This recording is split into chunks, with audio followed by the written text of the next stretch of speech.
What is up, Bible Baddies? It's your girl Dom and Andra, and today we're here with one of my great friends, Ashley. Ash, I call her Ash, but she's gonna say her testimony. Yeah, so go ahead. Okay. Hi, everyone. Just to be totally transparent, my very first podcast ever. Super excited. I have no idea what's going to come out of my mouth, but we're so excited. Okay, so a little bit about me and just kind of my journey. I grew up in a really small town just south of Fort Worth, which obviously is where we're hosting this podcast today. Yay! Which feels wonderful. But grew up in a really small town just south of here called Godly, which is kind of ironic. It was like so small. It was such a godly town. It's funny because there was, even though it was so tiny, there was churches on every corner. So like you couldn't be raised in that town and not go to church. Mm-hmm. We even had a Spanish church, and I think there was like 5 Hispanic families ever in our town. So like everyone was going to church in our town. So grew up Southern Baptist. Both of my parents they taught a couples class, and they had a group of friends that weekly they would have Bible studies, and they would trade off kind of like where it was at, like it would be at our house or it'd be at some other couple's house. And so it was all the parents and then it was the kids. So that's kind of like how I grew up. It was go to church on Sunday. Parents had a Bible study on Wednesday or Thursday or something. We would go to church on Wednesdays. So really just everything kind of revolved around church from a really young age. I was baptized when I was six or 7. And that's so funny, like as an adult to think back, it's like, what happened when I was 6 or 7? Right. Or like, how did I think it was just such a young love. It was like, I know I love Jesus, but what it really meant to be like a Christian or a follower of Christ, it was beyond me. Like I didn't know that at a young age, but I always walked in my faith growing up, even from a young age all the way through. I mean, obviously now I would say even through my trials and tribulations, which I'll get into, my faith never wavered. I never stopped believing. If anything, I stopped believing in myself, but I never stopped believing, I've never once in my life questioned if there is a God. Like I've always known, I've always been reminded. That's amazing. Do you think it's because you like grew up in such a religious household the whole time that it was just like so ingrained in you? You're like, yes. Okay. I didn't believe because I was told to believe. My parents weren't like, you better be a Christian, you better believe in Jesus. It wasn't anything like that. Like I knew in my heart and soul because of the things I had felt and because of what I had witnessed. Even as a young kid, I experienced a lot of trauma in my life. My household growing up it's kind of interesting, like looking back, my parents were just so gracious to others. I had multiple cousins and uncles come and live with us growing up. For example, I had 2 cousins come and live with us that were both strung out on drugs or selling drugs, and it was kind of like their last lifeline to like rebuild and move forward. I always laugh because my dad's kind of like a warden. Like he truly is. Like you can't get anything past the guy, like ever. And he's kind of scary. He still kind of is. Like dad was just like always someone you feared. And so did my cousins. And I remember one of my cousins showed up with earrings at our house when he was like moving. And my dad was like, you will not step foot in our house until those, like, he's just so like, hardcore. He's like the general or a warden. That is like totally his personality. But my parents were always really gracious. And so my cousins didn't quite work out. But we did have my dad's brother come and live with us also. And I was I think I was 15. I think I was a sophomore in high school when he lived with us, and he killed himself at my house. He shot himself in my backyard in front of my other uncle, which was just, as a 15-year-old, like how do you, I knew nothing about suicide. I was like always very sheltered. And I mean, you can imagine being raised Southern Baptist and just my parents were like on me like a hawk my whole life. I was never really exposed to anything like that. I didn't even really, at the time, I didn't really understand why he was living with us. As an adult, I know now he was very bipolar, very depressed. He battled his own demons for his whole life. He had 5 children and a wife and was abusive. And so she had enough, and she removed the children, and then he came and lived with us. But anyways, he killed himself at my house. And I just remember like watching my family and like my dad. I didn't even know I was going to get emotional on this. I just remember witnessing so much love and grace through like so many awful situations. And that's just one. Like it was like death has been very prevalent in my life from a young age, which is, so I knew that my faith was always something that no matter what, it prevailed. And I felt like really impossible situations, I was always able to make it through. And like there is no explanation for making it through some of those things as a child or an adult or a brother or a sister, you know, other than your faith. And so I was able to like witness what that looked like, not only in my parents, but then how I felt as a kid. I can remember like a situation where I have an older brother and we're 3 years apart, and I was a freshman in high school and he was a senior, and then obviously he graduated and went to college. So it was the same year, which all of this is wild how all of this happened. We lived out in the middle of nowhere, and you leave your front and your back door wide open during the day. You leave it unlocked. Granted, this was like in 2004, 2005. But our house was robbed around this time, like around the holidays. My brother he was moving out of his dorm, you know, that like weird period when you have to like move out of your dorm after finals. He was moving out of his dorm and it was like 8:45 in the morning. He came home and there were two strangers in our house, like robbing our house. They cleared everything. It was a man and a woman, which is crazy. It still baffles me. Yeah. Robbed our house, pistol whipped my brother. The man fought my brother. It was a 2-story house. The man fought my brother all the way down the stairs and then shoved him in the bathroom. And the man and the wife were arguing and were like, do we kill him because he's seen us? Again, it's just one of those stories that like the stuff that I have dealt with or could have very well moved me further away from my faith. I don't think it really like I'd never questioned it. Like I said before, I don't think whether those events had happened or not, I don't think that it necessarily would have solidified my faith any more than it already was. But I think that what I'll tell you here in a little bit, I think it did. It was like building my foundation, and I didn't really understand, obviously, at that time that that's what it was doing. That was 2 stories that I can recall, but a lot of that happened in my childhood. Mm-hmm. So I grew up really fast. I feel like there was, you know, anytime you have situations like that, it forces you to become an adult, whether you want to or not. So, and then I also had parents that raised me, you know, I don't remember ever just having like a ton of fun. You know, it was like everything was always around, you must handle it like an adult. You must, you know, whatever it is. So that was kind of like how I always felt growing up. I felt very mature. I felt like an adult. I felt like I could make decisions on my own and didn't need guidance from my parents. And so those are kind of little things about my childhood, my teenage years.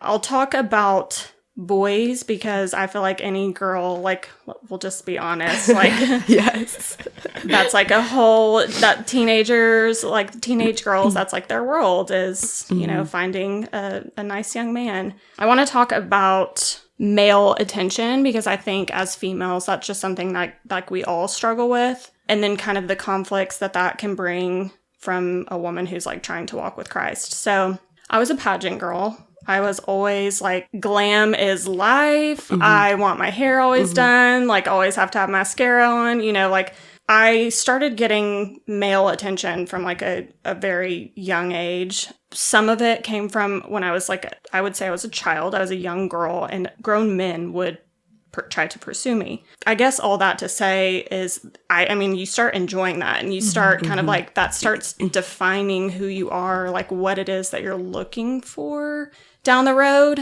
And you kind of just start like dismissing things that you know about men's nature because you want to believe that they're pursuing you for the right reasons. And like we all know that that's just not the case usually.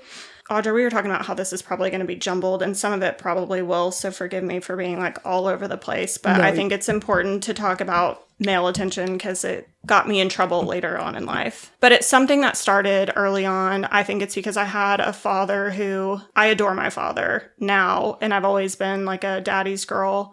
But he was gone for much of my childhood. So while we had all of this kind of traumatic stuff go on, my dad was working all over the state of Texas. That's just, you know, he just was not home. He was trying to provide for a family. And so I think some of that pursuit of male attention, I think that's like so cliche, but it's so true that like well, it's because you have daddy issues, you know? I had a wonderful childhood. I had wonderful parents. I look back as an adult and I'm like, yeah, y'all screwed up a lot, but you were doing the best that you could. But that's one of the things that I know as an adult that I probably suffered from as a kid. But I didn't know, obviously, at the time. But it's like, why does one seek so much male attention? You know, when you're a young kid, and that's just kind of like what I always did. Kind of fast forward, I was in high school, or I had just graduated high school. I was 17, and I met my ex-husband. We didn't go to high school together. He just like happened to be in Godly, of all places. He's from a small town outside of College Station. And he just happened to be in Godly working in oil and gas, which at the time was really big. There was the Barnett Shell up here. And so I was about to graduate and go to school in San Marcos. And we hung out the whole summer. And I kind of like was head over heels for this man. And anyway, so fast forward, I meet him at 17, who then would become my husband. We got married when I was 24. I had just turned 24. That may sound like a grown woman to some people, but looking back, I'm like, as a 24-year-old, I just had no business getting married. I just wasn't ready. It was very much one of those things at that time where all of my friends were getting married. We had been together for a long time at this point, you know, several years, and it was just kind of like the next step. And I knew I loved him because he was like an amazing human being. Like he still is. Like I still have so much love for him because he's just a wonderful Christian man. He holds like amazing values, and to be honest, like he's one of the reasons why I can feel so confident in who I am today still is in large part to him, not because of our marriage, but kind of what came after our marriage, which is crazy. I don't think a lot of people have any sort of communication with their ex-husband after their marriage, and I don't anymore, but right afterward I did. But anyways, I'm kind of getting ahead of myself. So I met him. We were married for several years, but 1 month after I got married, I knew that I had made a mistake. Just something about it didn't feel like forever. It felt like I was getting married for all the wrong reasons, which looking back, I know for a fact that I did. I wasn't in love with him, and I couldn't see having a family with him. And those are like such big red flags. Like, how could you marry someone knowing in your heart that those things weren't there for you? The main reason it was is because he was never home. He was in oil and gas, and it's oil and gas is very cyclical. So it's when the highs are highs, they're great.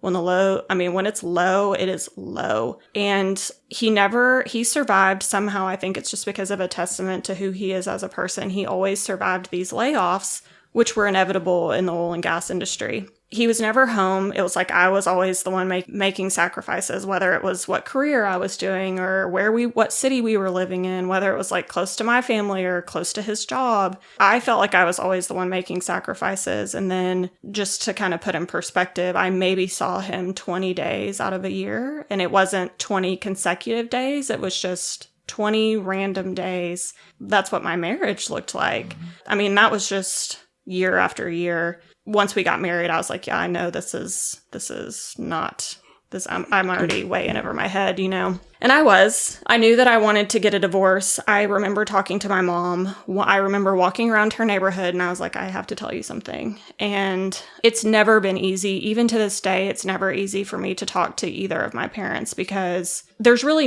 it's not like things are just not open for discussion. Like I don't know if you've ever had a conversation with someone before, or like an adult, maybe when you were younger, and they're just like, it's just not open for discussion. Like, I'm sorry you feel that way, but no. And so even as an adult, to this day, I still feel that way. Like, I've gotten better. I've worked through a lot, but that was kind of my whole life. As a kid, I would like lie to my parents about I'm going to this party, but I'm not going to tell my parents, you know, I'm going over to so-and-so's house to spend the night, and we're just going to watch movies. And yeah, that was definitely not the case.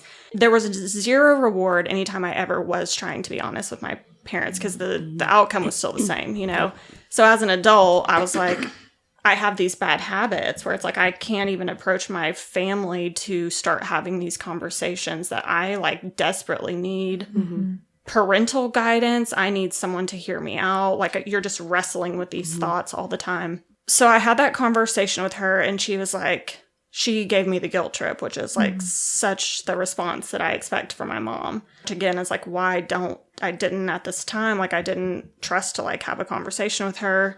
And she made me feel terrible about it. And like, I was absolutely crazy. And mind you, every single person, including her and my dad, have been divorced in my family. So that's the reason I thought I could have a conversation with them about it. And they shot me down, and it was like, I never brought it up again. Meanwhile, I'm me, and I'm like, I'm going to do whatever I want to do. And you don't pay my bills anymore, and you can't tell me what to do.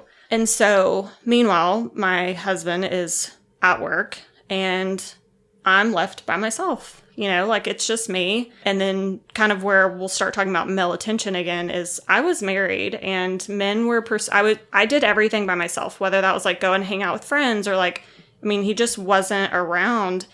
And males would give me attention, and I loved it. Like I wanted it. I was like, I'm not getting any attention from my husband, And one of the relationships, I say it wasn't a relationship. It was just like, I guess it was. I don't know. Looking back, it's either way, it's inappropriate, And so talk about conflict with your faith and like what you kind of wrestle with because like how wrong that is being a married woman. But it was like, when I say like the devil just like inflicted so much chaos in my life at one time, it was like he knew, he was listening to that conversation with my mom and was like, I got her. I got her. So when I come kind of full circle here, I'll collect my thoughts, but it kind of has to do with that. So, I was like out of control. I was still very much married, but you wouldn't have known. I would take my take my ring off. I would leave it. I wouldn't wear it. I didn't believe in my marriage anymore. I didn't want to be in it. But anyways, I would get some male attention, and no one really like knew I was married. They did because I was a high school teacher at this time too. Anyways, so men would pursue me, and I would just kind of like entertain it, not to an extent where it was like I never had like a full-blown relationship with someone. Nonetheless, like it was still like absolutely committing adultery, and I could not be bothered. Like I just couldn't. I was like, not that I like felt like I was the victim, but sort of. I did kind of like enter into this like victim mentality where I was like, well, what does he expect? And it was a way for me to justify what I was doing. Yeah. But all the while, like I knew good and well what I was doing. So finally in 2018, we had moved from, my ex-husband and I had a house here in Fort Worth, and we moved from here to San Antonio. It was supposed to be a little bit closer to his job. My best friend at the time and her husband, who it was kind of like the four of us were the best pals ever. She also lived in San Antonio, so it's a way for us to all be closer. I thought that was going to be like the solution to our problems, and two, at this time, he was really my ex-husband was talking a lot about having a family. And like, I knew more than even maybe being a husband that he wanted to be a dad. And I thought he would be an amazing dad, but there were so many roadblocks for me that I just couldn't get over. One of them being like, I could hardly even be intimate with him because it was like he was a stranger. We had so many marital problems that we didn't even talk about them. We didn't have time to talk about them because he was never home. And then even when he was at work, like we wouldn't have time. Like our marriage just went in the tank. And all the while, like this was years later after I had this conversation with my mom. And in 2018, when we moved, I was like, I'm separating. I'm going to officially ask for a divorce. And that's going to be that. And it took me 3 years to finalize my divorce. And in that 3 years, I didn't know what it meant to be rock bottom. Like I had never been one of those people who, I think sometimes when you hit rock bottom, you kind of like allow yourself to. Like I had never allowed myself to be like, this is the bottom for me, I don't ever say like I have regrets and there's not really anything in my life that has ever embarrassed me. I always look at it as an opportunity to do better and be better and learn and grow. But those 3 years in particular are the most impactful in the way that they really ultimately dictated the person that I am now. I obviously didn't know that at the time, but man, I was awful. Like the most, not an awful person to other people, but awful in the way that I was representing myself as like a Christian woman, awful in the way that I was representing myself as a wife, as a spouse, a daughter, a friend. And I thought I was overcompensating like as a friend or a daughter because I was like such a bad wife. You know, it's like sometimes when you feel like you suck so bad at one thing, you're like, well, I'm going to be the best at this other thing. And so that is where like all of my time and energy kind of went. And I thought I could hide my marriage. Like I thought I could hide the devastation in my marriage around my parents. Like if I was the best daughter and I like appeared happy, that they would be like, they wouldn't suspect anything. But it's like such like childlike thinking where it's like, you think you can hide your disastrous marriage. Like you can't hide from that. You can't run from that. That's like something you need to face head on. But I had like every opportunity not to. Talk like your husband's never home. It was like the best of both worlds. Like I didn't have to get divorced. I didn't have to suffer financially. I didn't have to go through any of this humiliating stuff publicly because he wasn't home. But then I was like having my cake and eating it too, you know? So during this 3-year period, I'm fully separated. I was in San Antonio for like a hot minute. I hated it there. I don't know if you know anything about San Antonio. The only good thing there is food. Yeah. Like, that is it. And the Hotel Emma. Oh, yeah. Yeah, Hotel Emma. Yeah. Love that place. Yes. I mean, I do love a good Riverwalk, but Yeah. living there, I hated it. So I picked myself up, moved to Austin. At this point, I was in a relationship, too. Like, I had started a relationship. I'm not going to name names on here, but Audra knows who I'm talking about. My family also knew, sort of. Like, they knew sort of about it. They knew that I, like, was separated from my ex-husband. And then they also knew that I was like possibly seeing someone. They didn't really understand that it was like kind of a serious relationship. Real quick, in that 3-year period, did you ever tell your ex-husband about... He knew. Okay, so he knew. Yes. Some of it he found out. Okay. And then some of it was just, you know, when we did finally talk, things just kind of like came out. And the thing about him is like he was always a very private person too. Like he wouldn't... As close as he was to like my family, he would never, I was always worried that he would kind of like divulge all of this information to my family, and he never did. He's like, I'm not going to talk about you. I'm not going to bash you. I'm not going to do any of it. The reason it was so hard to divorce him is because how much of a stand-up person he was. Through all that. Through all of it. I'm like, the fact that you would treat me with such grace and compassion and you would be so forgiving so quickly just like blew my mind. And then he was also kind of one of the only people I could really turn to and be completely honest with. You know, I never felt like I could be completely honest with my parents because, well, I tried that and it got me nowhere. You know, it was just kind of that same sentiment.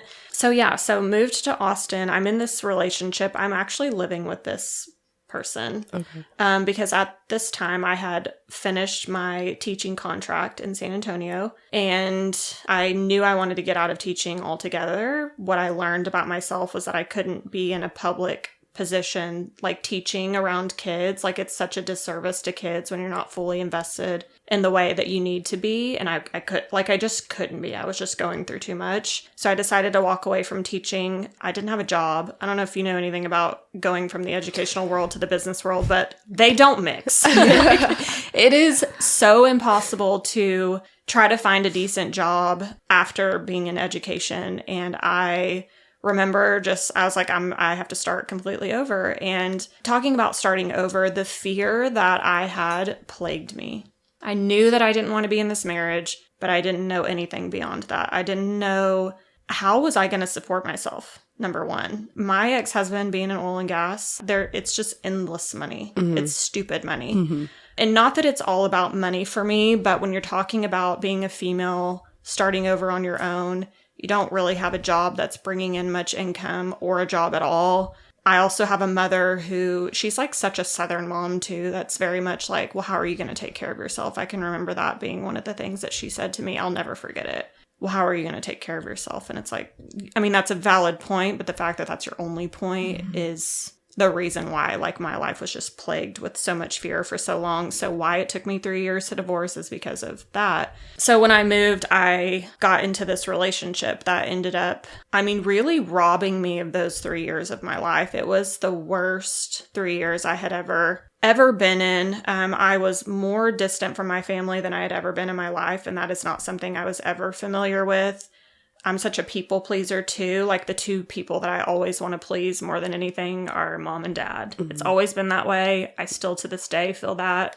I was lying to them about everything in my life. I didn't feel like I had someone in my corner. Especially them. The reason I didn't feel like I had anyone is because my family was still very much in his corner. You know, for example, I had a cousin get married and they asked my ex-husband to officiate. This was after we had been divorced at this point, but just a very close-knit family, which is like what you would want when you're married, but obviously it makes it very difficult when you're trying to separate your lives. And your family is very, very much attached to them. And somehow in my head, I tried to protect everyone but myself. I was like, you guys can continue your relationship. Like, I promise you have my blessing, because I felt so guilty. Mm-hmm. I was like, I'm the one that destroyed this family. I wanted a divorce, not because I had like found someone else. Like, I had wanted a divorce long before I had ever found someone else. I didn't know how to go about doing that. There's no books written for how do you navigate those feelings. I didn't really go to therapy. I didn't want some other biased person, for whatever reason, to give me the okay to get a divorce. You know, I really thought it was going to be what I was wanting or needing really was like my family and friends to be like, we are going to love you. We're not going anywhere. So yes, we love him too, but we love you more. You're my daughter. You're my best friend. You're my whatever. And that never happened. And so it just crippled me. Like, I don't know how to compare it to anything else other than you can't make decisions for yourself. I mean, you can't think past anything other than that fear and that disappointment and that shame that really just like the stronghold that it had on my life is something I will never forget. And I will remember the second that it literally just disappeared one day, which is crazy. And I'll talk about that too. But it made it impossible for me to move on with my divorce. So fast forward, I carry out this 2.5-year relationship with this person the whole time I'm literally only separated. Yeah, I have an attorney and I have legal paperwork drawn up for my divorce, but I never followed through with it. But I was also, I would say, what felt like in love, but it was a very toxic relationship. And although it wasn't physically abusive, it was borderline at times, but it wasn't physically abusive. It was every other type of abuse that you could possibly encounter in a relationship. And I kind of went to battle with myself at that point where it was like, this is what you deserve. You left a wholesome, godly man.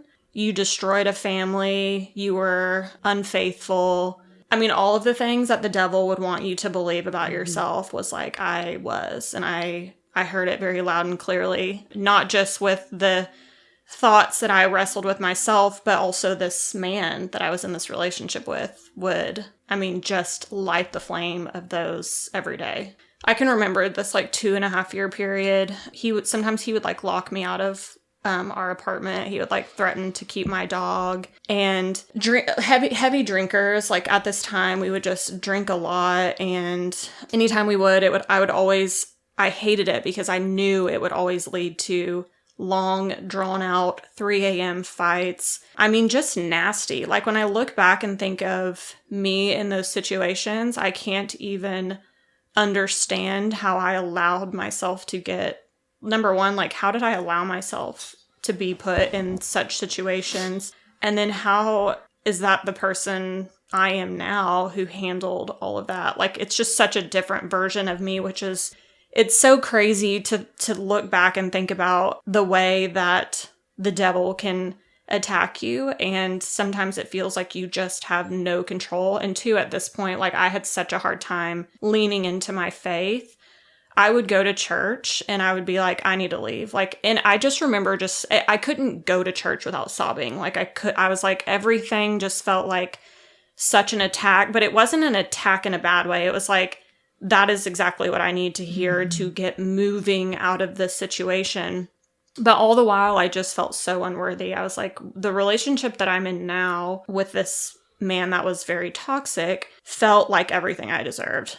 And I just, I couldn't be told otherwise, I was very distant from everyone that I knew for good reason. And I never introduced him to my family ever. Even after I was divorced, I never did, because I knew all along it was wrong. And then I knew that my parents would never there would never be any sort of blessing over this relationship. Also, I knew that this was not a relationship that was formed in the hands of God. Mm-hmm. Like, it just wasn't. It was all my doing, and you could tell. And, like, everything about it, it was just, I have no other word to describe it other than it was just disgusting, you know? But I can remember just, like, lying in bed and thinking, like, Lord, I don't want to live anymore, or I don't want to be, I was like, I would do anything to be out of this relationship. And finally, when I felt like I had enough strength, I packed a bag and I took Fitz, my dog, and I went to a girlfriend's apartment, and I was like, if I don't get anything else out of that house,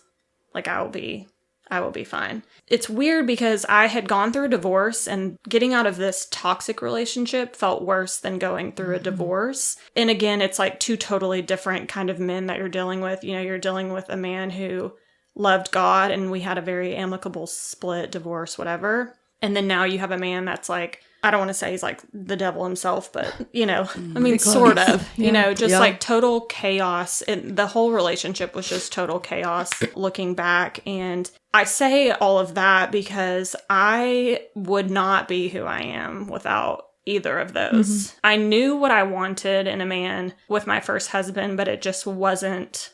I loved him, but I don't think that he gave me what I needed in a marriage. And I think I'm okay saying that now. And I don't hold like so much resentment to him, but I think I took so much of the blame, and I don't know that I necessarily needed to or had to, but I felt so guilty by being the one who wanted out of my marriage. Like, that is the guilt that I don't think you can fathom that type of guilt until you like live it. You know, it's like you're wrecking someone's world. And I also knew that he was going to have a hard time moving on. That was the other thing. It was like knowing that I am the sole, I have such a hand in his happiness was like the biggest burden to bear for me. And that's a lot of responsibility on a 26-year-old, you know. All the while, everyone in your corner who you would assume would have your back no matter what, didn't. And I think that is the thing for me that it has been the hardest for me to overcome. But what I've learned through all of this is the forgiveness that you can have and the grace that we're afforded every day as Christians is the same grace that we're supposed to afford others. I forgive my mom and my dad specifically because I think that they really let me down. And that's like super hard to say. And they know that now because I've had conversations with them about it. And it's not their fault, you know, I'm not placing any fault on them. As a parent, I can't imagine not being there for your child in the way that I was just out of control, and to allow your child to just continue out of control. And you didn't even try a different method. Your method was, it's not up for discussion. Your method was, how are you going to support yourself, you know? So that is kind of the story of like what kind of has brought me to where I am now. And man, I'm thriving. To live in so much like pain and trauma for so long. Granted, like life will always have those type of like obstacles. And thank goodness they do, because you have really an opportunity to learn and grow from those. And I certainly did. Even of all the things that I ever endured in both of those relationships where I felt like I was wrong, or the toxic relationship, I always looked back and still do. And it's like, what could I have done better? Like, yeah, they could have done better, but I have zero control over their actions. What can I take away and do better? So I learned a lot. And the girl that like wanted all this male attention, the girl that I would take my wedding ring off and like, I couldn't be bothered. And while I knew what I was doing was wrong, like I just really had no convictions about it. I was like, until I get caught, like I'm just going to keep doing my thing. That is almost like an addiction itself. It's almost like you don't really have control over it, and you don't recognize in the moment that like, oh, this is a test that you're either strong enough in your faith to turn away and to do the right thing, or you're not. And I certainly wasn't ever at the time. And it's crazy to think about me as that person then, because now it's literally like overnight. So when I talk about my faith and how, yes, things have like always kind of happened, and there's certainly been periods in my life where I could have like questioned my faith. There's like this period, like the last 3 years now of my life, where I wouldn't even think of looking at another man. Like, it's crazy because I would go everywhere and be like, ooh, hot man, cute man, you know, blah, blah, blah. As a married woman. And then now it's like, I am so happy, and I know the person that I'm with is like who I am supposed to be with. It took a lot to get there, but some things about him, his grace and patience toward me and allowing me to grow and recover all the while we're like starting this new, fresh relationship it's crazy. Like the way that he loves the Lord. Me as a person, when I think of like who Clay, my fiance, when I think about like who he probably dreamt of, like to be his wife one day, like I'm not it for sure. You know, like in my head, I'm like, I have such a colorful past that man deserves something that is not even closely related to anything about my past. Which even me just saying that is like, it's so not true, but that is the thought behind every single thing that I've ever done about my past. It's like I've always reminded myself that I wasn't worthy, you know? And so when I started getting rid of some of those thoughts, it wasn't because of my doing. It was because I prayed and prayed and prayed. And it was literally overnight. Like I stopped having these thoughts. Like I just had so much peace within myself, within my heart to like forgive myself. And that is something that like I just couldn't do. Like I could not forgive myself for what I had done. But for him, like our first date, I remember going out to dinner, and then like that evening, I was like, I have to tell you something, because I was like, I really like you, but like you have to know that like I was married, like I'm divorced, and that may not be something you're down for. And like before this goes any further, I want you to know. And he was like, yeah, great, cool. Like just didn't even like think about, like he's never really asked me any questions about my marriage. Not because he's not curious, but I think because it makes no difference. And especially now, like and I think that's so cool. Yeah. Like as women, I think we're like, I need to know all the details. I need you to tell me every single thing. That way I feel better about myself as to why you don't want to be with this woman anymore. He's just never like questioned it. And so like the amount of grace that I have been given, not only in my new relationship, but like just in general in life, to like have found so much forgiveness along the way. That is like, I think the biggest thing about who I am as a person now is you can wrong me in so many, there is nothing that I will never forgive you for. Like I will always forgive you.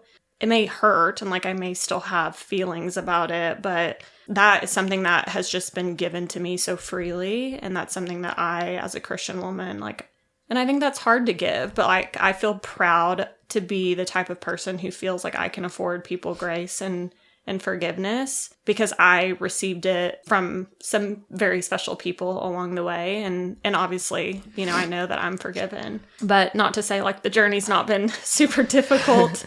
One thing I wanted to talk about, and I kind of skipped over it, is that fear. Like that fear that really started setting in my life like at a very young age. Really came from my mom, and I don't know why, but she still kind of is one of those people that everything she's like, whether it's like stuff with the politics, for crying out loud, you know, whatever the case may be, she's just like, there's always like, I like to plant these little seeds of fear. And like, I appreciate some of it because I'm a woman and I'll keep my head on a swivel. But some of it's like, I can't live my life with that much fear. Like I can't allow it to have, it will control your life if you allow it. And it started to, and it did, you know, whether it was like financial means or whatever, this fear kind of, I mean, it literally just gripped every aspect of my life. And so now so when I finally like made the leap to get a divorce or whatever it was, that fear was like relinquished overnight. I can just remember like vividly God being like, girl, I got you. Like you just need to have faith and stop being so fearful. And I, fast forward, was brought this amazing man and a career that I can support myself now. And not that it's always about money, but that was a big reason I didn't leave my marriage, was because I was like, I don't even know how I'm going to afford anything. Yeah. I didn't want to repeat what I was in, you know, and a lot of that was things that I felt like were outside of my control. And it's like, if I just had a little more control over certain aspects of my life, would have things been different? Maybe, I don't know. But I think my story is written the way that it's written for a reason. That's a lot. Oh, no, I'm just crying. I know. I was too. I was like, man. No, I love you so much. Sorry. I love you too.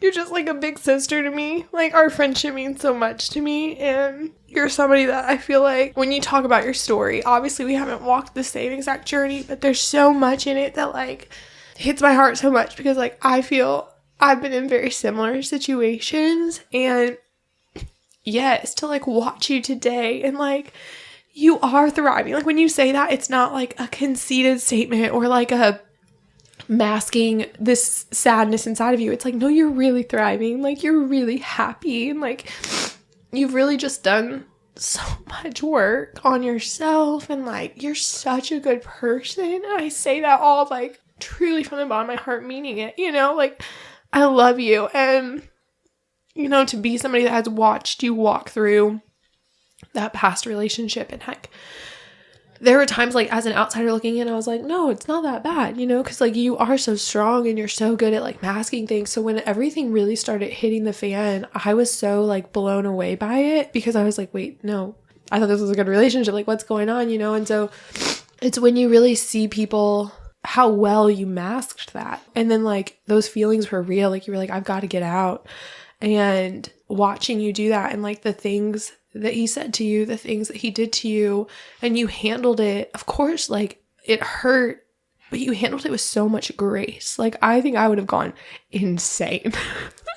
And you were just, of course you had feelings about it, you know, like you're a human and things, but you stayed so focused, you know, and like with all that, like I can only say like, yes, I understand feeling like you've kind of did, like this is your punishment, this is your karma in a way, but like he was with you through all of that and got you out of that, and like you stayed so focused, and then you got so blessed, you know, and like where you are today. And I think that's too to say like you never lost sight of who God was within all of that. Like you never blamed him. Like if anything, you blamed yourself. And I think that that's such a testament too, to like show like God doesn't want you to blame yourself. Like he knew you were going to walk exactly every step you took, you know? And like, of course he wants better for you and like all these things, but he's not punishing you. He's not like, gosh, Ashley messed it up. I can't be with her anymore. She's gone. She's forsaken me, you know? Like he was with you every single step of the way. To go through this and feel like, oh, I did this to myself, I deserve it. And God's like, no, you don't. And here, I'll show you what you do deserve. And like, I'll give you something even better than you could have imagined, you know? Like that's just such a testament to who God is. And that's like why I love your story so much. Cause yeah, it has been hard. And like, you've just dealt with, like, you've done everything so gracefully. And I admire you so much. Thank you. It did not feel very graceful going through it. That is for sure. Yeah, you know, I kind of said this at the beginning of the podcast that I never like questioned God ever through any of it. I think what I did though is it's kind of funny because my ex-husband's actually the one that is like, that's not what God says about you. And it's weird coming from him at this point in our relationship where we're divorced, but we still talk because it's one of those things that it's not hard to let go of the marriage, but it's like, when you go through something like that with someone, there's no one else that understands it. You know, like everyone has their opinions and they want to insert whatever here and there. I mean, number one, they weren't in our marriage. And then everyone else also wants us to be mad at each other. Like they want you to hate each other. It makes it easier for them, I guess, in their mind. But he always reminded me that what I would say is not what the Lord says about me. And it's like I would take that away from God, and because it made sense in my mind that like I wasn't worthy. And sometimes I think as humans, we can't fathom that kind of love. And like, I think that just goes to show like the humanistic part of it that I've never, and even to this day, like I still can't kind of grasp it. Like when I hear stuff like that, I'm like, no, I know in my human ways who I am and like how, but that's just like what our brains can't comprehend, like that type of love from a father, that type of godly love and like who he says that I am. But I also felt like if I stopped acknowledging that, it was like somehow I was complicit in my behavior, where it was like, well, because I'm forgiven, it's like, it's fine, you know? And I think some people do that. I had such a hard time doing that, and I didn't want to do that. Like, I very much wanted to sit in my sin and like face it head on and be like, whatever comes my way is what you deserve. And I couldn't be told otherwise. Like, I could literally read scripture and I'd be like, that doesn't apply to me. And it's like, how can you, like, looking back, but it's just, I was so convinced that like I was the exception, like you're the one that you can't be redeemed, you know, kind of thing. Yeah, it definitely didn't feel very graceful, like going through all of it. But I back on my story, and I hope, you know, being able to sit in a room and like have a conversation, and for listeners too, like I hope that whatever people are going through, I hope that they know that it's like, it will be okay. And the one thing that you have, no matter what, like everyone could leave, everyone that's close to you, your own parents could turn their back on you, and you still have the love of our Father, and that trumps everything. And sometimes in the moment, it's so hard to understand that that's enough, because it seems so distant at times. And especially when you can go down these patterns of like convincing yourself that you aren't worthy of that type of love. But yeah, I hope that it's a story of like hope for people going through things. And life is hard and it's ugly. And when you get thrown to the fire, it's okay. Like you're not going to be perfect. And I don't think that anyone would look at you any different because you're going through things. Your story gives me hope and so much redemption, because I always thought the same thing. Like, well, this is kind of what I deserve given like everything I've done in my past. Like, this is the love I'm worthy of. And so for me, I'm just like, it gives me so much hope that moving forward, God does have that right person for me. Yeah. That's a godly man. I think I also found peace in the chaos. I was comfortable in the chaos, and it's like never a place someone should be. And it's really hard to leave. Oh yeah. Especially when you're living with someone. It's very hard. Well, that's what I was going to say too, is like you come from a relationship where like he's not present, right? But then you go into this other one where he's always around, like too much around. But you're like, and I think too in your story too, when you said you were on your walk with your mom and like you were like, that's where the enemy got me. Like he did, and he used that. And so it's like, then they take what should be so good, and not saying like your past relationship was what you were supposed to stay in, but like this new one, he gives you essentially the opposite of it, of your old one. And so it's like, oh, this is what I think I want. Like, and of course at the beginning it wasn't bad, right? It was like, he wants to be around me all the time. He affirms me in the way that I feel like I need. And like, I think the enemy very much works in that way. Like he kind of gives you this polar opposite, but it's chaos. And we think like we misinterpret the chaos for passion. Yeah. And we're like, wow, he's so angry. He's so jealous. He must really love me. Wow, look how valuable I am to him. He must really love me. And it's like, no. He wants to control you. Yeah. And that's like where it gets scary, and women get so caught up because they're seeking this validation that they never got in life. Yeah. And then you're getting it tenfold, and you're like, oh, this must be what it is. And like, and then they start making you feel like you're crazy because you push back a little bit, and you're like, wait, I don't want you to track me, you know, like, I don't want you to like talk to me 24/7. They're like, oh, you don't love me, you don't like this. And then they'll hold it and they'll pull back. And then you're like, wait, I want you to talk to me though at some point. And they're like, oh no, you can't have it both ways. And then you're like, I'm nuts. Why am I prayed for this? Why do I not want this? And it's because it's like, it's not from God. Yeah. And I think for Christian women specifically, I think my biggest piece of advice is like, you do not ever need to settle for a man that, and if you ever question their walk with the Lord, being in my relationship now, and I knew after I left that bad relationship that I was never going to compromise for a man who didn't walk with the Lord. And I was fine with that. If that meant I was going to be on this single journey that I had never been on ever. I was 17 when I met my ex-husband. Like I'm very much a relationship person, but I knew that it wasn't going to be because of what I had gone through. I knew that the type of man I was looking for, I was not willing to compromise anything moving forward in the next relationship. And I think that if a man is ever trying to convince you that I'm a Christian. Well, you know, as Christian women right away, if they unapologetically walk with the Lord or not. And I think it's hard because sometimes the scariness of like, how do you know? Like, how do you know truly what lives in someone's heart? And you don't, of course, until, you know, you're life in a relationship with them. Yeah. And so that to me was like something that snuck up on me. And not that this man like knew, like, I don't ever think that he was a Christian man. I don't think that you can treat women that way and also walk with the Lord. Like, I think it just doesn't make sense to me. I don't think that can necessarily, I mean, I don't know, maybe, but so I knew going into like a new relationship or dating or whatever, that it just wasn't going to be something that I was like, nope, hard no. I've tried that out and it did not work for me. And I'm thankful for that. And I think that too, not having like a checklist. I can think of like my ex-husband, and I was like, he checks all the boxes.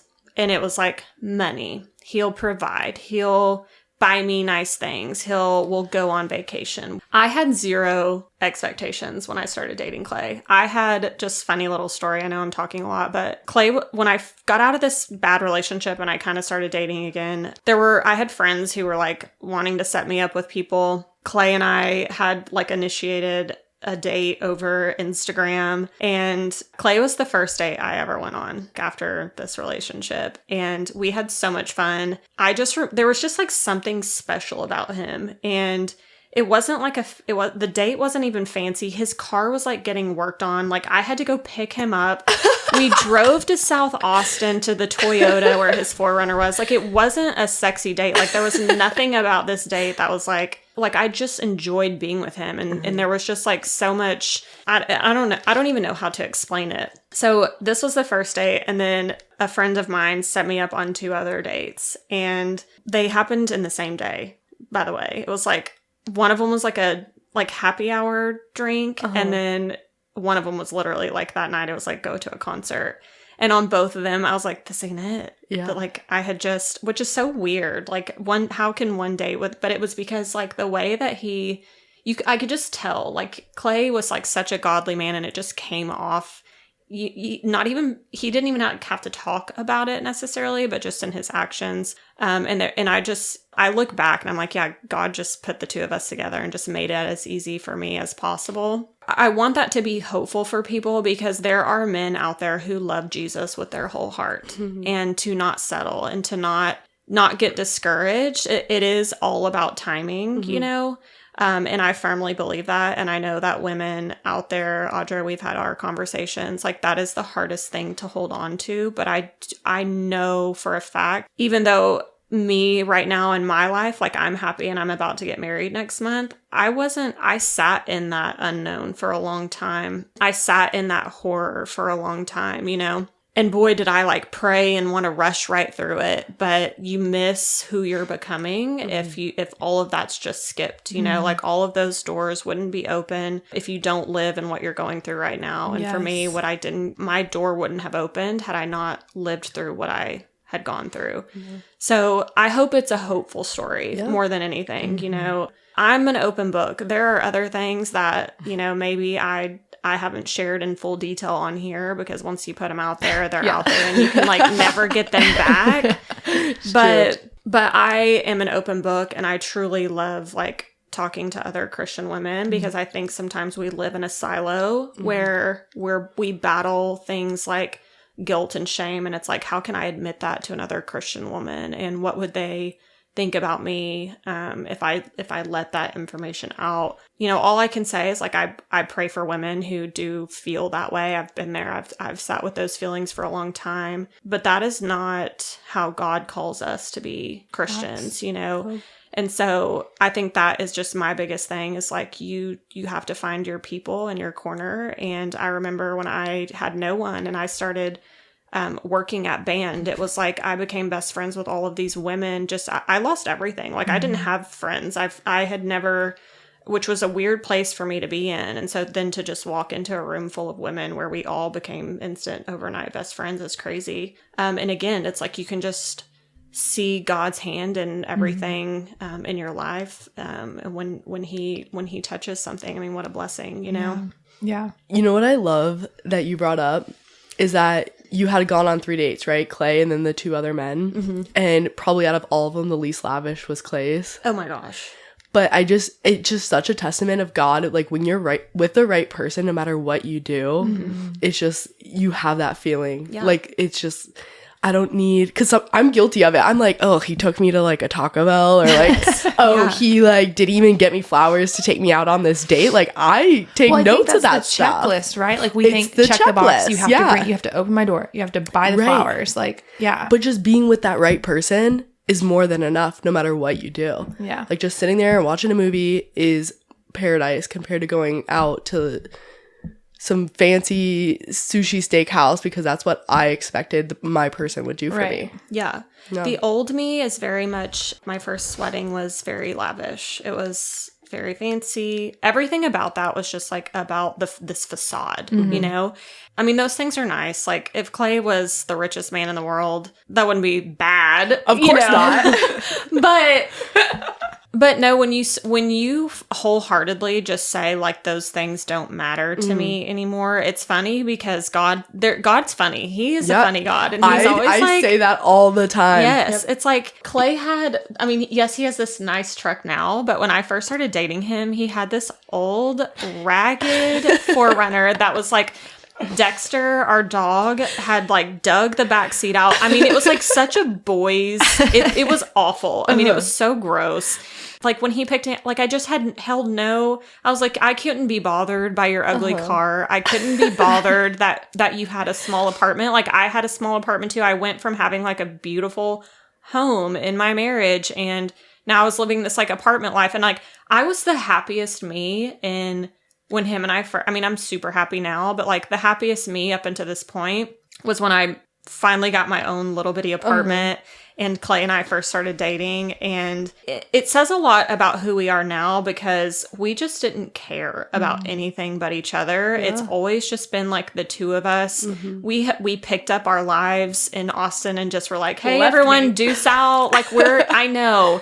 But it was just because Clay and I genuinely love it to just be the 2 of us. Yeah. There's something about him and I just being together. He is my best friend. The amount that him and I laugh on a daily basis over literally nothing is like, I just am so carefree in my heart. Granted, I still have stressors in life, you know, like, life is stressful. I very much have those. But he makes everything feel so much better. And it's just the 2 of us. So like, we're getting married next month. We're eloping. Literally him and I. And of course, like, I want to have something with like my dear friends, but for both of us, like, it just, we knew getting married that we just wanted it to be him and I. Yeah. And from the very beginning, we just like knew that we want it to be intimate and special and just our thing. And I think that's what's so wonderful about our relationship. The way that we respect each other, the way that we love each other, we can find humor in everything. And the way that we communicate, oh my gosh, like, I've never been in a relationship where someone communicates so respectfully. Like, he never raises his voice at me. He listens to me. He validates, you know, as a woman, you know, we kind of go off the rails sometimes, and, you know, he validates me anytime I have those moments come up, but just a wonderful man. And I think it's just because of the love that he has for Jesus. And it's so evident in everything that he does. So I just feel incredibly blessed, you know, to have walked the road that I have. And to be here, you know, with him and about to get married next month. And that's so exciting. Where are you guys eloping at? Well, we're going to elope in Dallas, just at a really pretty venue. Originally, we wanted to do like Montana, but we had to put our dogs down earlier this year. We were like, no, not only was that expensive, but it was just like, they were kind of our world. And now we just want to do something here local. And then we're house shopping again, so that's kind of where our focus is right now. So how did he propose? Oh my gosh. So here's another thing. So when I started dating Clay, I all of a sudden started sleeping in tents too. Like, I'm not a camper. Well, I am now, but like before, like, I was not a camper. In borderline, glamping is fun, but like, it wasn't I'm like, nah, I would rather like go to like a nice Airbnb in a really cool location. So one of the times when we were in Austin, we went camping, we were like watching the weather. We were like, let's just go camping one night. The first weekend it gets cold. Well, the first weekend it got cold, it was down in the teens. And we had a summer tent, like wide open windows. And we had cotton blankets, which just hold the cold. Literally. And literally I was wearing an Apple Watch, and I woke up the next morning and it was like, I had 6 notifications that said your heart rate dropped below like a certain number per minute, which it was like concerning. Like I guess because it was so cold. Your watch is like, are you still alive? Yeah, it was literally like, wake up. She is dying. So I know I'm like, so anyways, like, this relationship's from God. I'm dying. Yes, literally. But like this also just goes to show, like I had the time of my life. Like it's something we will never forget. And like I was miserable in a tent. We woke up at like 3 a.m. and he's like, he's shivering and shaking. And he's like, I'm ready to go. And I'm like, I think I am too. And just like so silly, but like it was just like amazing. Like all this time we like look back and I'm like, I just was like falling in love, and it's funny, like I couldn't be bothered, you know? So anyways, we then became avid campers. So last November, after Thanksgiving, we drove up to Paladuro Canyon, which is so beautiful. And he proposed there we were just around a little campfire and our dogs, and it was perfect. Yeah, it was really perfect. I kind of was like hoping he would around that time. We were like ring shopping and whatever. And so he finally did. And it was great. It was cute. That's awesome. That's not a man of many words around that. Like most men, I've heard that. Like most men don't, they like kind of freak out. And so they're kind of just like, So what he said, he was just kind of like. He was like, he said something. He's like, here's a ring. He goes, he was like, do you love me? And I was like, oh my gosh, yes. And he was like, enough to be my wife? And I was like, yes, of course. And then he was like, will you marry me? Oh, I know. And I was like, oh my goodness. Yeah, it was very sweet. It was very sweet. cold out there. We were like miserably cold. Our poor dogs. Like I had earmuffs on my dog on Fitz because it was so cold. Like it was it was perfect and very simple. And we love camping because we always feel like it's just a way to fully embrace like the beauty that the Lord has given us here on earth. And when you get away from like homes and buildings and, you know, you're like, what an amazing God we serve, you know, very sweet. Yeah, that's how I feel about the ocean when I go scuba diving. I'm like, I hate the ocean. Or at the beach, I'm like, no, we both disagree. We're like, dumb. I don't mess with the ocean. It's terrifying. It scares me. I watch those shows on TV. Yeah, no. But we need people like you in the world that love it. Yes. There we go. One day I'll convince you both. And LOL. I'm going to switch gears a little bit because you said some things that I love so much. But you had said something along the lines of like, you know, feeling like this shame and guilt and all the things and people judging and whatever. And I love that you said that because Dom and I's heart in this podcast, but then also like our small group and like our community as a whole is truly based on like knowing so much. Like we're all human and we all have made so many mistakes in life and like have messed up so much. And we're a space that like we accept you for those things. And so I am so happy that you shared your story and made those comments because it's so encouraging. And I hope that the women and then possibly men that listen to this hear that and think like you are never too far for God's grace and his mercy. And he can redeem any story. And also, if you are not in community where you feel safe and like you feel like you can share who you truly are, who God has made you to be, who God has like placed these steps in front of you and you have walked, get out of that community and find some people that you can fully sit in a space and say, hey, I've made some mistakes. I've messed up. I'm not proud of myself, but God still loves me, you know? And that's where I think you'll find your worth and like not in the people, but the people that can validate that like, this is God's truth. This is who you are. This is when like we see you no different than he does. And I just think that that's so important. But I wanted to touch on that. Okay, so I'm super curious. What's your relationship with your parents look like now? That's a good question. Well, because I have so much forgiveness in my heart, we're in a good place, but it's kind of tricky. So I'll just give you a little bit of kind of backstory. So I started therapy. It's funny that through all of that stuff I ever went through, I never went to therapy. And actually my former boss for my job, it's funny because she tells everyone in sales at like our job at my work, she's like, everyone needs to go to therapy. We thought she was just kind of like joking. And she's like, I'm going to follow up with you and make sure that you're going.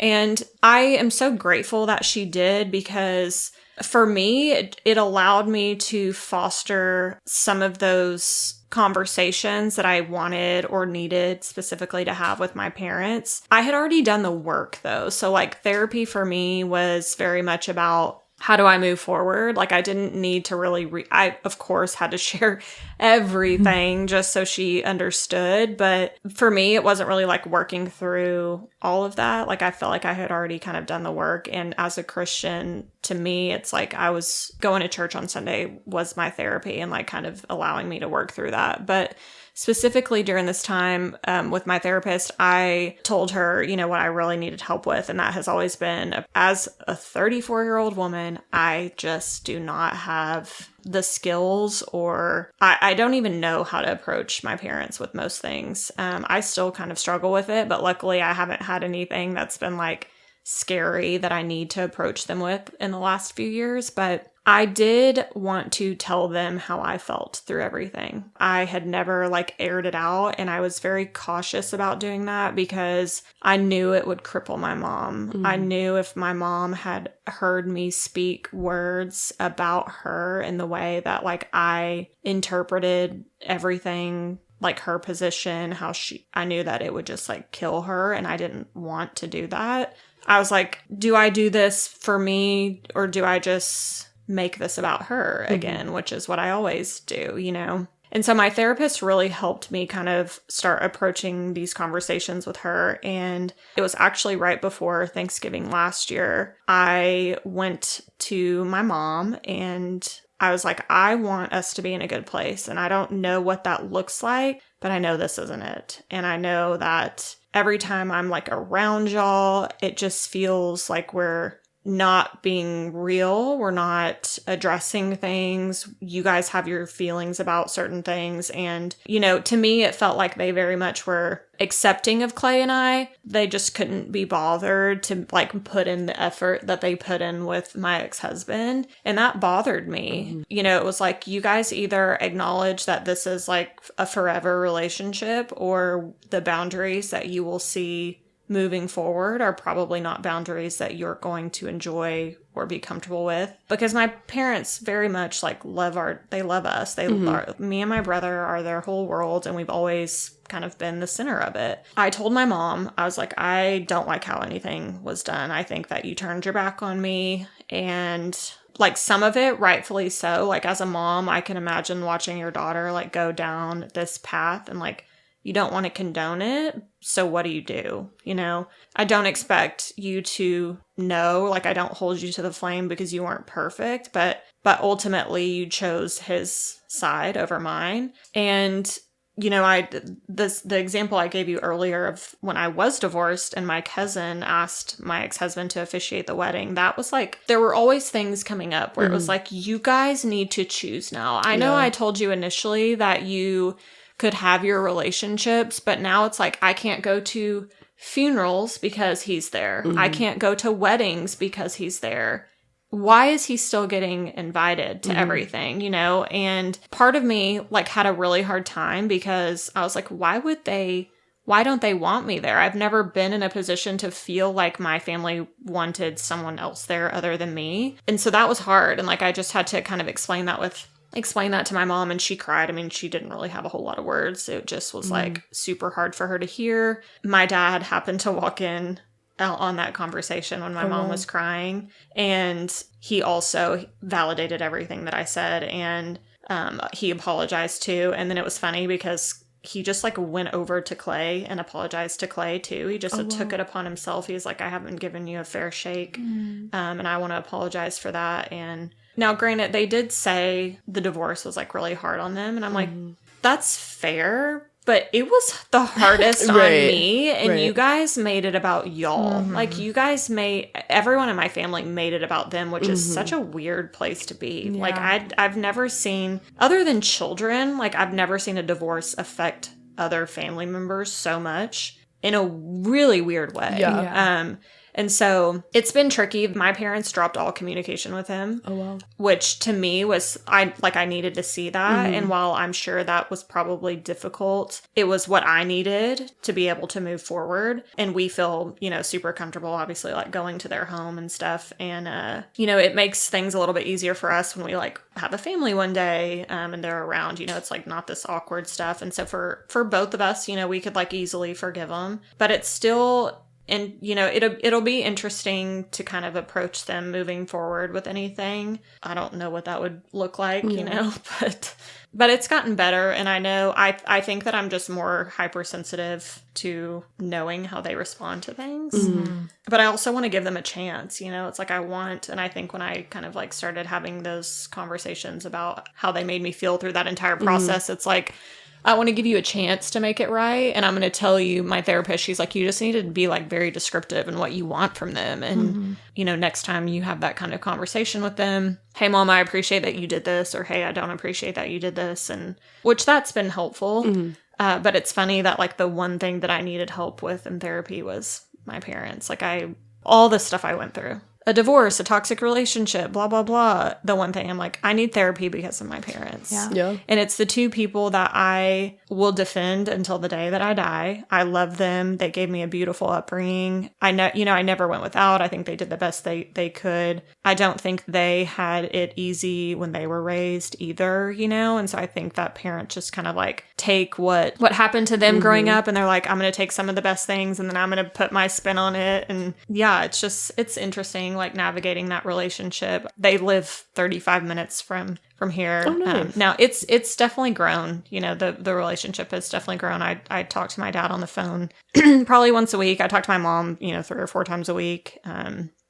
So it's better for sure. Yeah. But it was weird for a long time. I mean, it was like I told my parents the week I moved to Nashville, I was like, we're moving. Things aren't up for discussion. And so I think when they were like, when that's how they approach me, I'm like, well, it's the same. I'm going to get learned behavior. Yeah, it's a learned behavior. And I hate that. Mm-hmm. And so, as we like maybe approach the period in our life of like becoming parents, I mean, my goodness, things that I will never do, or I say that and I pray I'm never in that position to have to make those decisions, or I at least hope I make them a little bit more tenderly, a little more carefully for them, because I can't imagine making a child feel the way that I felt. Yeah. And I don't think my parents realized that they did that. I don't think had they known that's how they would have done it, but they very much did. And there was a lot of damage done from it. Yeah, I think there's a lot to be said about like our parents' generation when it comes to their faith, because I believe that your parents know God, love God,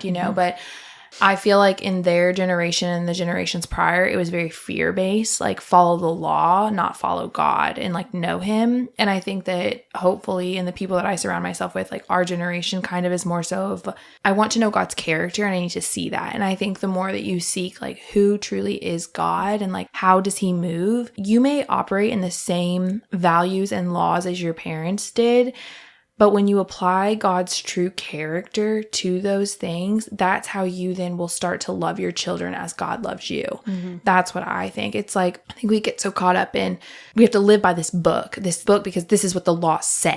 Mm-hmm. But it's like, okay, yes, but Jesus also has come and Jesus moved in those laws. So how did Jesus move that we need to apply to that rule? Yes, this is what the text says, but then like, Jesus gave us a true example of how that's lived out. Mm-hmm. And we also interpret the Bible in our humanness. And that's why Jesus came to show us this is how God means it, though. This is what he's doing. So do that too, and like God is forgiving. God is loving. God is patient. God is quiet. He's meek. He goes righteously to anger. When you're angry at your child, it's not, I'm speaking from my place of like, I feel like a lot of the time when my dad would get angry with me, it was more so about like his image, right? Like I've messed up his image. I've embarrassed him, but like God's not embarrassed of me, Mm-hmm. It's like, hey, why did you move that way? Because that's not the way you move, let me show you how. Knowing how to say like, it's not about you, it's about your child. Let me show you how to be better. And this is why, because this is how you'll move. Parenting's hard. I'm not one.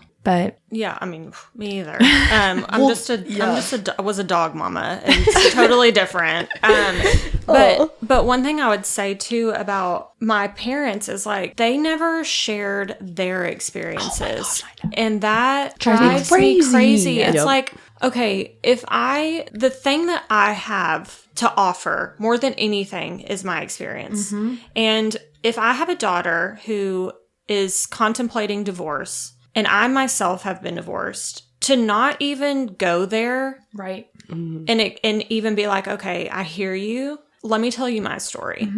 And because out of protection, what are you protecting me from at that point? If I'm old enough to be married, if I'm old enough to talk about divorce, if I'm old enough to pay my own bills, I am an adult. You are no longer needed to protect me from the world anymore. You are doing me such a disservice by not allowing me into your world and into your experiences. When you just gatekeep those and withhold everything, number one, it's like, no wonder I feel like I can't come to you because I feel like you're perfect. Well, you've never had those, you've never gone through that. And now I'm this evil person because now I'm going through it. And these are the thoughts and experiences that I'm having. And I do think it's a generational thing. I think that is very much how our parents choose to handle things. And granted, I appreciate shielding me from things as a child, but from like experiences as an adult, I don't see the benefit of you shielding stuff. And I promise you, I'm going to love and respect you more when you can give me an answer about your experience that helps me rather than your approach, which is I'm going to withhold all of this information. You got to figure it out on your own. And not only that, I'm going to scold you through it.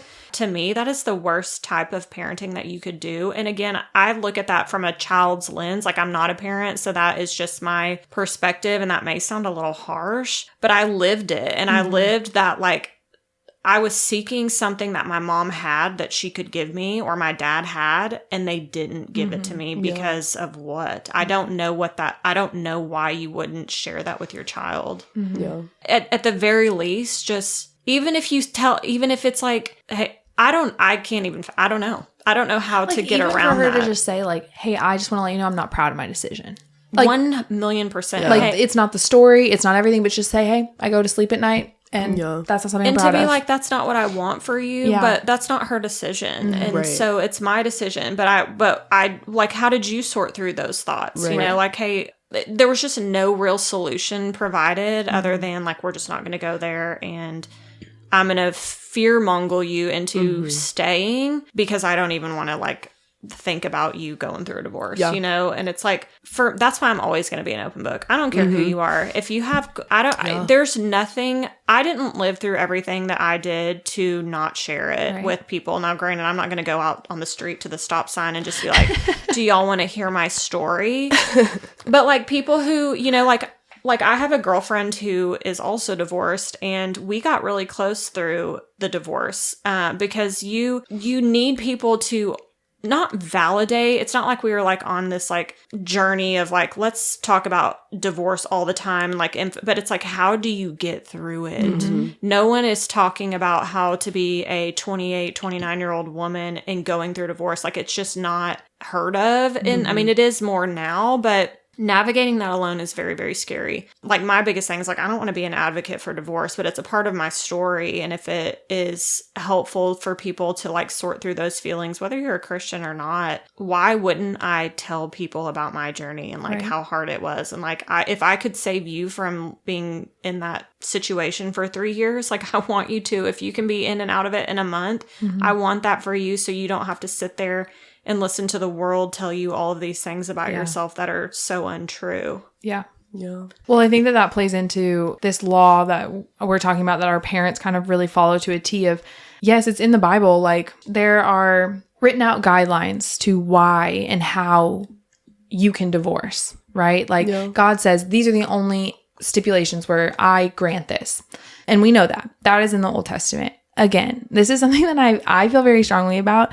And I feel like people lose it when they're reading the Bible, is that all of these things that are said in the Old Testament are, yes, law, they're real, they're from God. All these people living in the Old Testament still sinned and still fell short. So therefore, jumping to the New Testament, we get Jesus. And the one law, the one covenant that God gives us now is to love your neighbor as yourself. That is it. And so, yes, God has all these laws and all these things. And of course, he wants that for us. If people are going to look at you and judge you for getting a divorce because it's in the Old Testament, then they should look at me and judge me for eating bacon, because also eating pig is in the Old Testament. You're not supposed to do that. So I'm just saying, if we're going to hold all these like Old Testament laws to the same degree that we hold them now, then you need to hold everything, right? Mm-hmm. And Jesus came and has covered us of our sins. Your sin in divorce is no greater than someone else's sin in what they're doing from day to day, right? And God loves you no less. So why on earth would I love you any less? That with that being your story, and seeing the redemption in it, and seeing how much you can still talk so highly of your spouse. Like, if anything, I feel like it's such an example of how to do it correctly. Hey, I have nothing bad to say about this man. I can sit here and say he's the most godly man I've ever known in my life, and he just wasn't for me, and I wish him all the best. Guarantee he has nothing bad to say about you either. I can't imagine. There is no other opinion needed. Sit down, sir. We don't need you here. You can exit the back. Get out. I think too, like when it comes to parenting and just like viewing our parents, because we're all still just children here sitting here. Pretty much. We're all just kids. We don't know what we're doing. But I think I saw a reel once and it said our parents are also doing life for the first time. Mm-hmm. And that has always really sat with me, of like the way I view my parents today. I also don't feel like they've done everything in the best way, but they're also just learning. And I think that it just always boils down to like having grace for people. And I do, I harbor no ill feelings anymore towards either of them. I love them so much, you know, I mean, they're my parents. But I do think there are things that they could have done much better, of course, but it is so true that they're just kind of navigating these things for the first time. And I didn't make it super easy on them growing up, like I just didn't. A lot of tough love. And I think that's okay. I think I was always like hard for them to, I can't imagine having like a daughter, like. Yeah, I want boys. I know, all boys. Yes, me too. And my brother was just like, my brother is one of my favorite people in this world. Like he is so sweet and gentle and kind and just the total opposite of me. I just came in guns a-blazing, even as an infant. Yeah, and it's like I can imagine going from one child to the next. And then me, I was, bound to press every button possible with them. Mm-hmm. So I have a lot of grace for them. A lot of forgiveness. I think I've not been perfect either, and so knowing that they have forgiven me just the same is still just as important, still just as big of a gesture to afford somebody, and they've done it. And the one thing that I will say is that they don't harp on it anymore, and I'm grateful for that. I didn't think that was going to kind of be the situation moving forward, but they do not. It's just like it happened and it's gone, and we don't address it anymore, which is all I could ask for, Yeah, for sure. What's your heaven look like? What does my heaven look like? It doesn't have to be the Sunday school version. It could be a fun one. Whatever you think it looks like. Yeah, doesn't have to be biblical. I mean, I think for me, it's just like the people that I'm the closest to, my family and my friends, and also some people who maybe would surprise me. Mm-hmm. Mm-hmm. Like some people who, for whatever, like my uncle who took his life at my home. Like, I hope he's there. And so I hope there's people there that I knew and I loved here, but maybe I didn't have the opportunity, or maybe I was too young, or whatever the case may be. But I hope I hope there's full of some of those surprises. And then, of course, my sweet dogs. Yes. Yeah. So that would be it for me. No things. No, I don't want flashy things. I don't think that is needed. I don't think it's... And then just maybe some good Tex-Mex. Like, I hope that there is some good chips and queso. Yes. I love that. I think God would give me that. Heck yes. And you don't even have to work out after. Exactly. Yes. And God will give Audra tears. Yeah. Oh my gosh. Yeah. LOL. Do you think you'll have to work out in heaven? You think you can? Oh. I mean, if you want to. Like, Maybe not. Like hopefully like the version of me in heaven is less high strung. So like I don't need to get rid of so much energy. Yeah. Oh my god. I love that. I know. Awesome. Well, thank you so much. Oh my gosh, this was so much fun. And thank y'all for coming up to Fort Worth to do it. It was Of awesome. course. Yes. We're moving here eventually. I know. I love it up here. You do. Both my sisters live up here. I know, you should come. I know. I'm trying to get Audra to come. Listen, and then if Audra comes, I really have to come. Yeah. Really. I have no excuse to stay in Austin anymore. Yeah. No, yeah, it's boring there. Stop moving. Over it. You can pray her out. Okay, I'll pray. Ready? Okay. Dear Heavenly Father, thank you so much for this opportunity to record with Ash, getting Dom and I here safely. Thank you for giving Ash the confidence to just share her full story. We just pray that whoever needs this, whoever is seeking this feeling of worthiness, God, that you can just share this episode with them, that you can just share your love with them, and give them the same reminders that you've given Ashley. We are never too far from your grace. We're never too far from your love, and you call us worthy every single day, God, and thank you. We just praise you for all of that. We just pray for continued growth. We're praying over Ashley's new coming marriage. God, thank you for blessing her with so much that you've already given her, and we just pray that you continue to shower her with more blessings, and God, that we just cover Ashley and Clay both in whatever chapter you have coming, if that's parenthood, that you can just give them the tools to continue to follow you and seek your guidance in how to care for and nourish and nurture your children that you will give them. And in your name we pray, amen. Amen.